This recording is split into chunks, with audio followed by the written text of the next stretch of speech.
If there's no creator, why does the universe exist? A gentle Buddhist answer. Chapter 1. The Human Longing. Who made this? That comes to almost every human being. We look up at the stars, or we sit alone after someone we love has passed, and the question slowly rises. Who made all this? It's not just curiosity. It's something deeper. We long for meaning behind the chaos, a guiding hand in the storm. When life becomes uncertain, the idea of someone powerful watching over us brings profound comfort, making us feel less alone in the vastness. This natural longing stems from a deep-seated human tendency. From an early age, we are taught that everything comes from somewhere. A house is built by a builder, a book is written by a writer. So looking at something as vast as the universe, it's instinctively natural to ask, who created this? This impulse is rooted in what psychology calls agency detection. Our brains evolved to notice intention.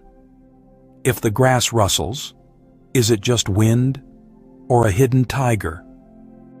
This survival instinct now extends to the cosmos. We look at galaxies and think, someone must have placed them.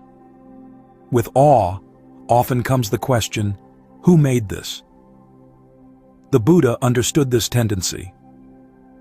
There's a story in the Buddhist texts about Brahmabhaka, a celestial being who, due to vast stretches of existence in a high realm, believed he was the eternal creator.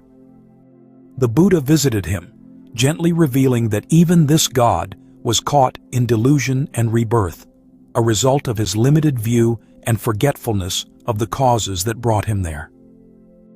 It's a profound moment. A God, thinking he is all-powerful, being reminded he too is caught in the web of conditions. Different cultures and traditions have answered this fundamental human question in various ways. In theistic religions, there is a divine being who created the universe, a God who made everything, giving it purpose and control.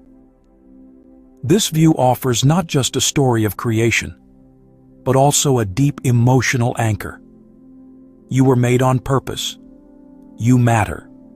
Someone is in control.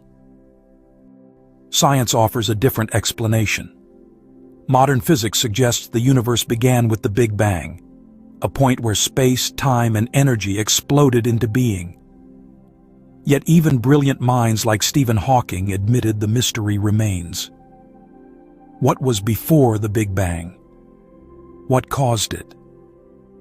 He explored how physics might allow the universe to arise from a nothing that is actually a deep, fertile potential, governed by laws we're only beginning to grasp. Then there's the Buddhist way of seeing. And here, the question itself begins to shift. Buddhism doesn't ask, who made this? Instead, it asks, what causes this moment to arise? The focus moves from an external creation to internal conditions, from a distant force to immediate patterns. This profound shift happens because Buddhism seeks not to build a cosmic story, but to help us understand why we suffer and how we can stop. When asked cosmic origin questions, the Buddha often stayed silent. Not because he didn't know, but because such questions, though intellectually fascinating, don't lead to freedom. They keep the mind spinning in thought, never touching what truly matters. In the Kula Malukya Sutta, the Buddha explained that asking about the world's infinitude or a soul's existence after death is like being shot by a poisoned arrow and refusing treatment until you know its maker, wood, and feathers. You die before finding out. The Buddha explicitly stated, these are not useful questions for liberation. He wasn't dismissing the mind's wonder, but redirecting it toward what heals, understanding how easily that thirst for abstract meaning can turn into confusion. So instead of asking, "Who made the universe?" Buddhism asks, "What is happening right now, and why do we suffer?" The search turns inward. It moves from the stars in the sky to the thoughts in the mind. And still, the question lingers. If there's no creator, then where did all this come from? How can such a complex, beautiful universe exist without someone behind it? To understand how Buddhism responds, we need to look at its view of time, space, and the nature of reality itself. Not a straight line or a single act, but something endlessly moving. That's where the idea of cycles begins to take shape. Chapter 2. No Creator, the Universe of Conditions. Our minds like clean starts. Daybreak, birth, the very first moment. So when told there was no first moment, the mind resists. It wants a spark, a creator, a point where everything started. But that's not how the Buddha described reality. He taught that this universe, and everything in it, has no single start. Instead, it moves in vast cycles of existence, arising, fading, returning. This endless turning of birth and death, known as samsara in Buddhism, encompasses not just our personal lives, but the whole cosmos, planets, galaxies, heavens, and hells. In the Asu Sutta, the Buddha said, "Unimaginable is the beginning of this samsara, not unknown, but unimaginable, because it simply doesn't exist in the way we think." This perspective reveals the universe not as a fixed object, but as a flowing, living process. And we are intimately part of it. Everything arises not from divine command, but from conditions coming together. Think of a wave forming from wind and water, not from nowhere, not from a creator's decree, but from a precise interplay of elements. This is how the universe operates, a dynamic, self-organizing system constantly shifting, flowing, and responding. This way of seeing aligns in some ways with modern science. Einstein, for instance, never believed in a personal God, but deeply respected the inherent structure of reality. He saw harmony within the cosmos, interwoven patterns of time, space, and energy, where things arise due to exact cause and effect. His awe wasn't aimed at a creator, but at the profound comprehensibility of natural laws governing everything. This idea is central in Buddhism. Every raindrop, heartbeat, every galaxy comes into being because something else made it possible. Nothing stands alone. This is the powerful truth. This exists because that exists. In Pali, this is Praticcasamutpada, dependent origination. Imagine a spider web where every thread connects to every other. Touch one strand, and the whole web trembles. That's how the universe works in Buddhist thought. There's no beginning point, no central controller, just causes and effects, flowing and shaping each moment. What looks solid is merely many parts coming together, sustained for a while, and then passing on. Dependent origination serves as a map of how things arise. From the smallest feeling to the largest galaxy, everything emerges from specific conditions. Nothing is born out of nothing, nor created from a single isolated cause. There's always a chain, a network of interdependencies. The 12 links of dependent origination, often applied to human suffering, also reveal how entire worlds appear, not because someone made them, but because causes and conditions gave rise to them. This principle applies universally. Stars, planets, thoughts, actions, time itself, they all arise together, not separately. Modern science, especially quantum physics, echoes some of these ideas. In the quantum world, particles don't exist in fixed places until they interact. They are defined by relationships. What we call matter isn't solid, but energy moving in patterns. Reality, at its core, isn't built like a machine. It's woven like a field. Stephen Hawking suggested the universe could have created itself due to the inherent laws of physics, not by an external builder, but by rules allowing emergence from a quantum vacuum. A fertile potential, not truly nothing.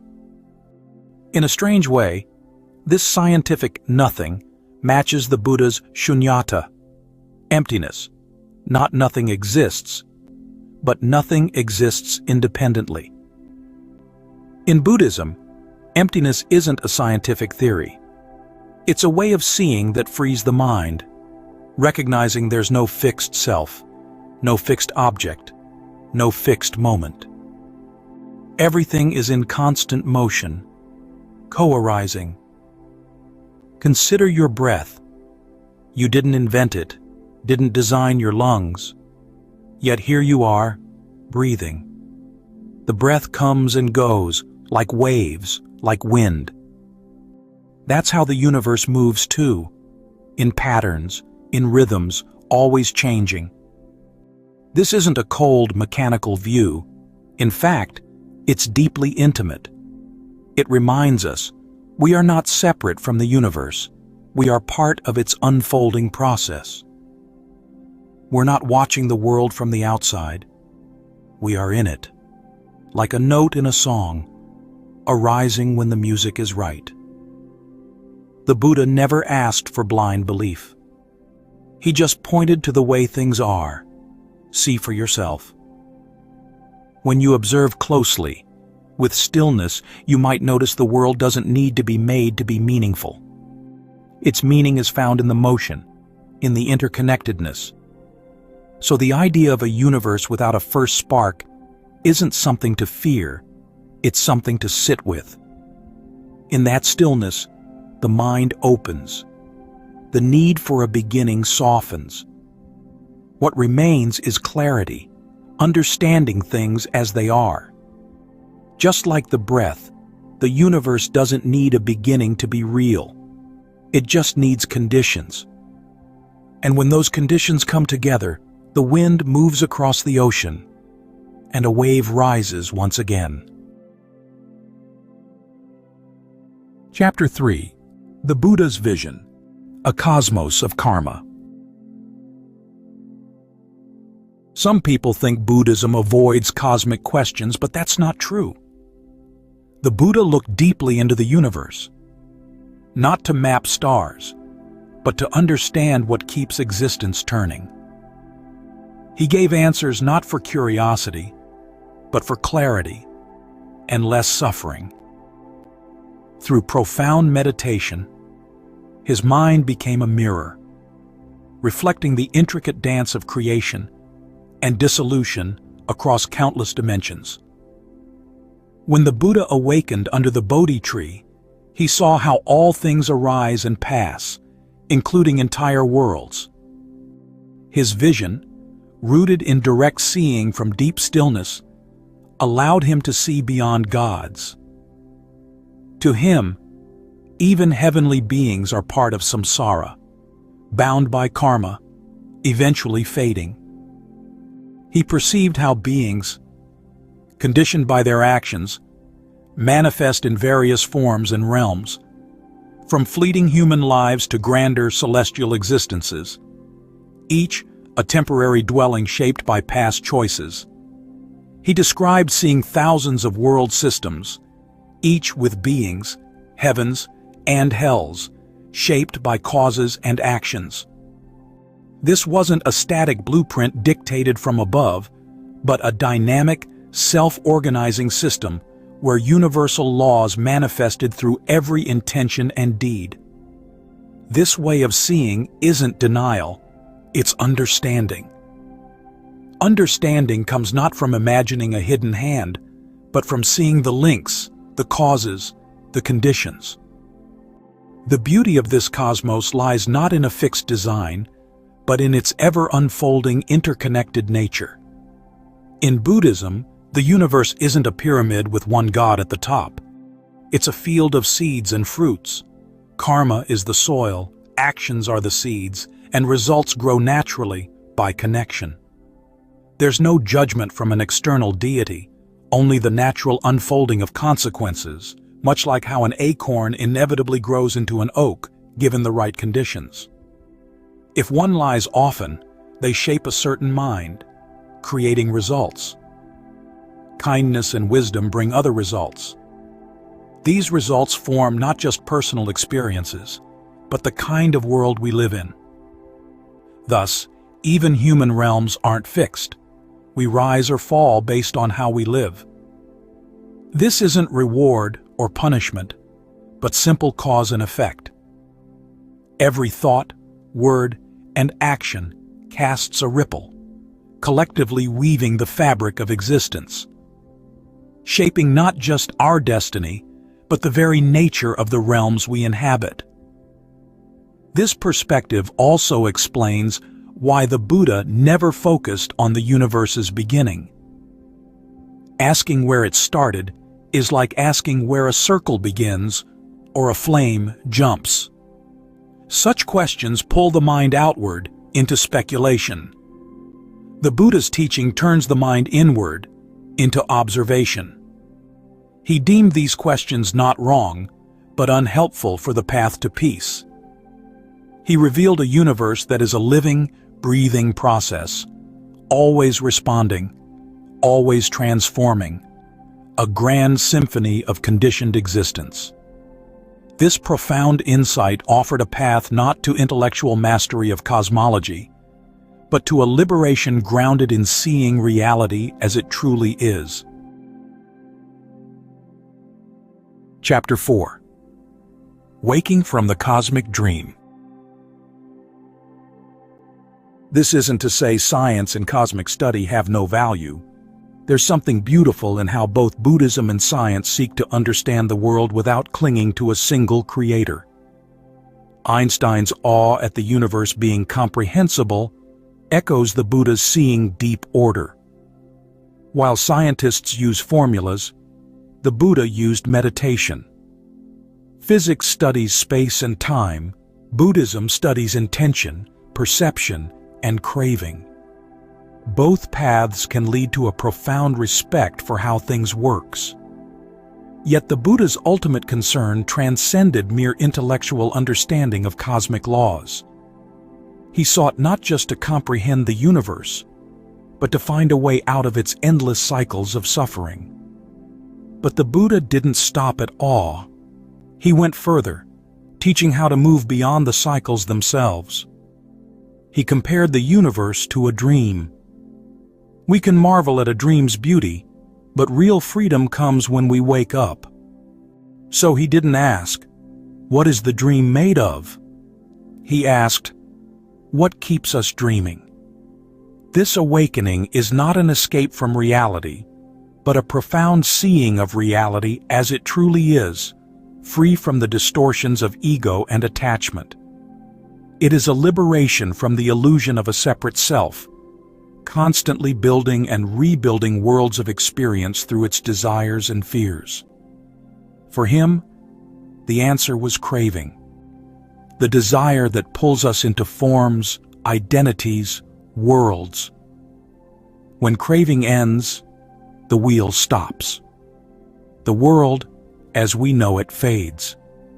This means nothing left to chase, no identity to defend, no ground to stand on, just peace. This peace is not a void, but a boundless clarity, a freedom from the very forces that perpetuate the cosmic dance. The Buddha's view of the universe wasn't small or cold. It was vast and alive, full of layers and motion. But he always brought the focus back. Does this help us wake up? He knew understanding the cosmos means little if we're still caught in greed, hatred, and confusion. The true journey, then, is not across galaxies, but within the subtle movements of our own minds. By understanding how our own internal conditions give rise to our experience of the world, we gain the power to reshape that experience, moment by moment. So rather than pointing to a creator or a blueprint, he pointed to the present moment, this breath, this feeling, this thought, saying, "Look here, see clearly." That's where the real mystery opens. Not in the sky, but in the mind that watches the sky. The universe reveals its deepest truths not through external explanations, but through the inner stillness of a liberated heart. Chapter 5. The Real Answer. From External Questions to Inner Freedom. In every age, seekers, skeptics, and believers find themselves wrestling with the same profound inquiry. Some are sure there's a creator, others none, and some simply wonder. When these questions reached the Buddha, he listened, not just to words, but to the underlying need for meaning, peace, direction. His reply began there, not in theories, but in understanding the questioner's heart. He saw that despite differing beliefs, a common thread unites all humanity, the desire to alleviate suffering and find genuine contentment. He knew behind "Who made the universe?" was a deeper longing to understand why life feels as it does, why we hurt, fear, hope. So, instead of a grand cosmic explanation, the Buddha gently redirected, "You are suffering. Let's look there." This isn't avoidance. It's addressing the real question. Even if a God created the universe, we still get sick, age, die, and feel lost. So the Buddha asked, what will free you from that? This radical shift in focus turns the entire spiritual quest from an external search for answers into an internal journey of transformation. He once said, "I teach only one thing: suffering and the end of suffering." Not to deny the stars' beauty, but because their origin doesn't solve inner ache. Not to reject curiosity, but to point it inward, to where understanding begins. The universe, in this light, becomes a profound teacher, constantly demonstrating the principles of impermanence and interdependence. And that's why, in the Buddhist way, the question shifts. Not who made this, but what now? What will I do with this life? How will I respond to pain, joy, change? That's the work of awakening, where clarity lives. Some still wonder, but what if there is a creator, maybe beyond all we can know? To that, Buddhism offers no debate, only stillness.